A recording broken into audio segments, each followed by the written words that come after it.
Hi, year 11. So I said I was going to do the answers to 24 and 25. So here we are.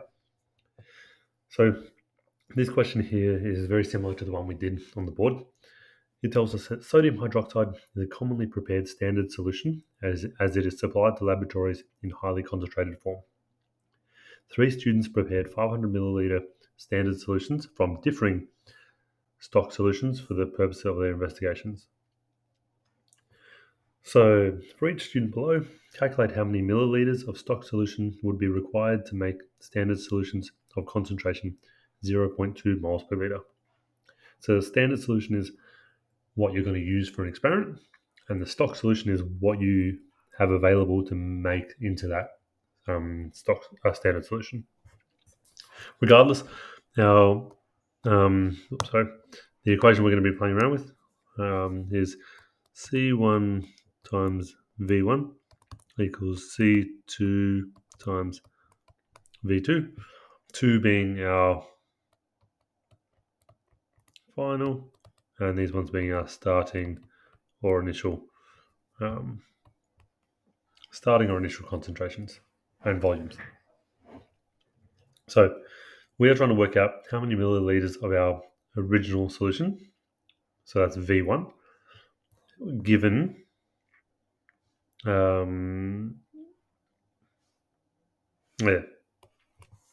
we're making 500 ml standard solutions out of these stocks. So 500 mils is V2. Concentration of the final solution is this number here. Let's get that right. Yep. So the only thing that really differs will be our C1, the C2 and V2 will always be 0.2 and 500 mils. So I'm just going to rearrange this equation here to give us V1 by itself. C2 times V2 divided by C1. Now you need to make sure that your units are correct. In this case, our standard solution here is 500 mils, but our concentrations are in moles per litre, so we need to convert them into litres. In our final answer, it's asking for millilitres, so we need to convert back again. So let's give this a go.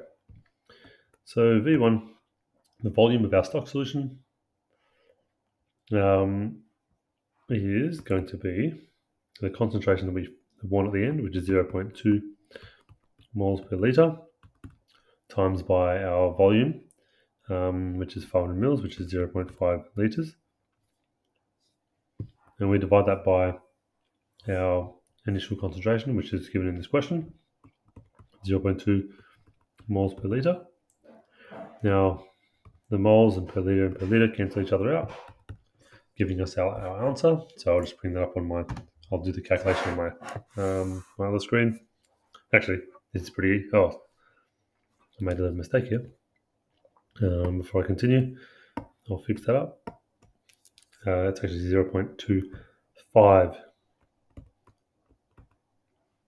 moles per litre. Now I can work this out because 0.5 divided by 0.25, it's essentially like saying 2 divided by 1. But either way, I'll just throw in the calculator like you would.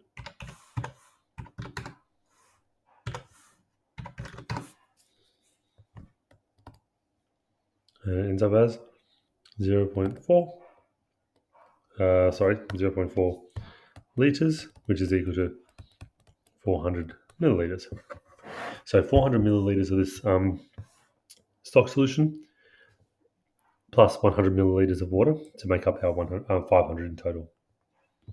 So continuing on, as I said, 0.2 moles per litre and 0.5 litres will be the same. The only thing differing was our concentration of our original stock solution. In this case, 0.2 times 0.5 is equal to, and then divide by 1. So don't need to worry about that. So 0.2 times 0.5 is 0.1 litres. which is equal to 100 milliliters. So the next bit, we have our stock solution. Our new stock solution is quite concentrated. So V1 equals 0.2 moles per liter times 0.5 liters divided by 2.5 moles per liter. Now I'll throw this one into the calculator.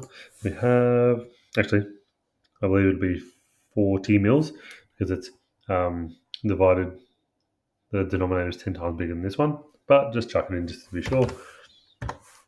0.2 times 0.5 divided by 2.5 is 0.04 litres, which is 40 millilitres.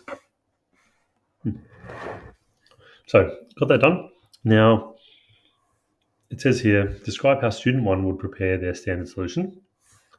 What they're asking for you to do is just explain how exactly that student would have made their solution. In this particular case, in a 500 milliliter volumetric flask,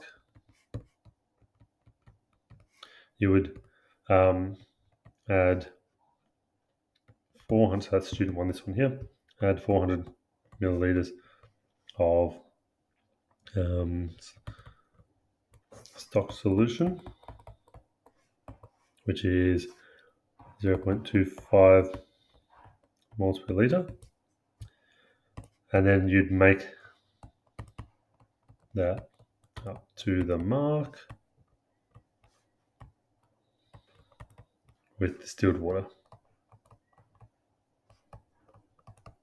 Now, what I mean by make up to the mark, it means that if our flask here is a 500 milliliter flask, it'll have a little line that corresponds to 500 mils. If we put 400 mils of our stock solution, so we've measured that out properly, and it comes up to, let's say, here, we don't measure out another 100 mils of distilled water. What we do is we add distilled water until it gets up to this line here. That way we know that we've got 500 mils. Now the reason for that is because adding 100 mils of water to 400 mils of our stock solution will not be equal to exactly 500 mils, because when you put two different solutions together, the total or the final volume is not the exact sum of both of them. It's the main reason is because when they mix, you're having, for example, some of the water molecules might fill in some of the gaps. Either way, you want to make it up to the mark. So you do not want to just add 400 mils and then 100 mils. The mixture of those two solutions are not necessarily going to equal the sum of each of them. Cool. Okay, part C. After the completion of their investigations, the students were posed with further calculations to solve. These are shown below. Complete each calculation that is posed. It says determine the volume of concentrated 18 moles per liter stock sulfuric acid needed to make 2.00 liters of 0.200 moles per liter solution by dilution of the original concentrated solution. A lot of words, but really we're still working with our C1 times V1 equals C2 times V2. What we just need to recognize is which quantity is which. So C1 is the concentrate of our original stock solution, which is 18 moles per liter. Okay, let's try and write that more coherently. Now, V1 is how much of that we need, so that's what we do not know. C2 is our final concentration, which is 0.200 moles per liter. And our V2 is our final concentration, which is this one here, which is 2.00 liters. So we need to rearrange our equation to get V1, which is the same as before. V1 equals C2 times V2 divided by C1, which is 0.200 moles per liter times by our volume, our second volume, which is 2.00 liters, divided by 18 moles per liter Now, I'm sure if I thought about it long enough, I'd be able to work it out, but I'm not going to bother. 0.2 times 2, which is 0.4, and divide that by 18 is equal to 0.0222. So that's the number.